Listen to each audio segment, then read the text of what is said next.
చూసావు మంజు, అక్రమాలు చేయడంలో అందరి దారి ఒక దారైతే ఆ మినిస్టర్ది సపరేట్ దారి. ఈ విషయం నాకు కూడా తెలుసు మంజు, కానీ ఇంత స్పీడ్గా అతని పని చేస్తాడని అస్సలు అనుకోలేదు.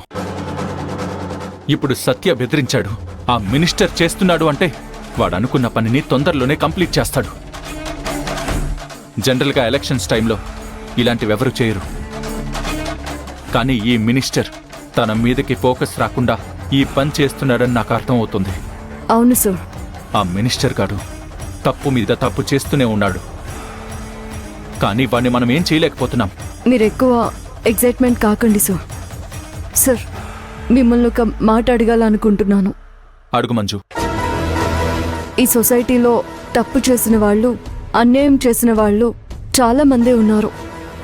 అంతమంది దుర్మార్గుల్ని వదిలేసి మీరు ఈ మినిస్టర్ వెంట ఎందుకు పడుతున్నారు సార్? ఆ మినిస్టర్ అంటే అంత కోపం ఎందుకు సార్? తెలుసుకోవాలనుంది. ఇప్పుడు నీకు అసలు విషయం చెప్తాను, విను మంజు. చెప్పండి సార్. నేనప్పుడే ఎస్ఐగా జాబ్లోకి ఎక్కాను. అప్పుడు ఈ మినిస్టర్ ఎమ్మెల్యే మాత్రమే. ఇతను ఎమ్మెల్యేగా ఉంటూనే ఆ నియోజకవర్గం నిధులన్నింటినీ తను స్వాహా చేసేశాడు. ఎక్కడ పడితే అక్కడ శిలాఫలకాలు వేయడమే తప్ప వాటిని కట్టిన పాపాన పోలేదు.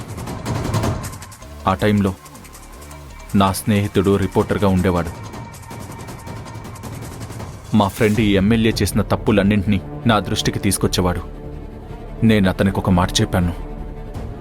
ఏంటి సార్ అది? మా ఫ్రెండ్ రిపోర్టర్ తన ఛానల్లో ఆ ఎమ్మెల్యే మీద ఉన్న అవినీతి విషయాలన్నింటి మీద ఒక స్టోరీ బోర్డు వేశాడు. అప్పుడు ఆ న్యూస్ ఒక హాట్ టాపిక్ అయి వైరల్ అయిపోయింది. దాంతో ఆ మినిస్టర్ పరువు పోయింది. దాంతో నా ఫ్రెండ్ రిపోర్టర్ మీద కక్ష కట్టాడు. ఫలితంగా అతని రాజకీయ పలుకుబడిని ఉపయోగించి ఆ రిపోర్టర్ని చాలా బాధపెట్టాడు. నా ఫ్రెండ్ భార్య ఒక గవర్నమెంట్ టీచర్. ఆమెను తను వర్క్ చేసే ప్లేస్లో జనాలకి డబ్బులిచ్చి ఆమెను ఎన్నో అవమానాలకి గురిచేశాడు.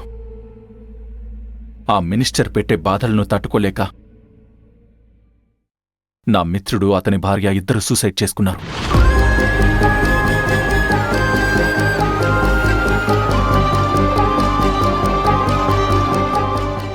అప్పుడు నేను వాణ్ణి ఏమీ చేయలేని నిస్సహాయ స్థితిలో ఉన్నాను మంజు. అదే నా బాధ. నేను ఎప్పుడైతే సిఐగా ప్రమోషన్ తీసుకున్నానో కావాలనే ఇక్కడికి ట్రాన్స్ఫర్ చేయించుకుని మరీ వచ్చాను.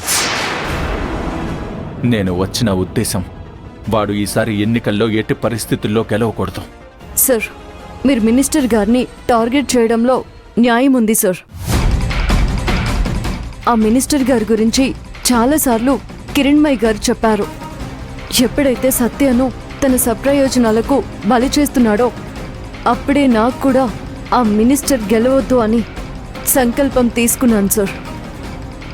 చెప్పు మంజు, పోస్ట్లో చిన్నదానివే అయినా ఆ మినిస్టర్ మీద పగలో నాతో సమానంగా ఉన్నావు. నీలాంటి ఒక సిన్సియర్ పోలీస్ ఒక వేస్ట్ ఫెలో మీద, వాడు చేసే దందాల మీద గురి పెడితే వాడు ఎంత పెద్దవాడైనా వాడి గుండె ఆగిపోవాల్సిందే. చెప్పు. ఆ మినిస్టర్ని బలంగా దెబ్బతీయాలంటే మన ఆయుధం ఇంకా బలంగా ఉండాలి. ఏం చేద్దాం మంజు? సార్, మీరు మీ ఫ్రెండ్ గురించి చెప్పాక నా రక్తం మరిగిపోతుంది సార్. సార్, అతను ఓడిపోవడం గురించి కాకుండా అసలు అతను నామినేషనే వేయకుండా చేయలేమా సార్? సూపర్ ఆలోచన మంజు. అసలు ఆ మినిస్టర్ గారికి గెలుపు ఓటములతో సంబంధం లేకుండా ఏదైతే అదయింది. నువ్వన్నట్టు వాడి నామినేషన్ పడకుండా చూద్దాం. అదే సార్, అలాంటి వాళ్ళకి అలాగే చేయాలి.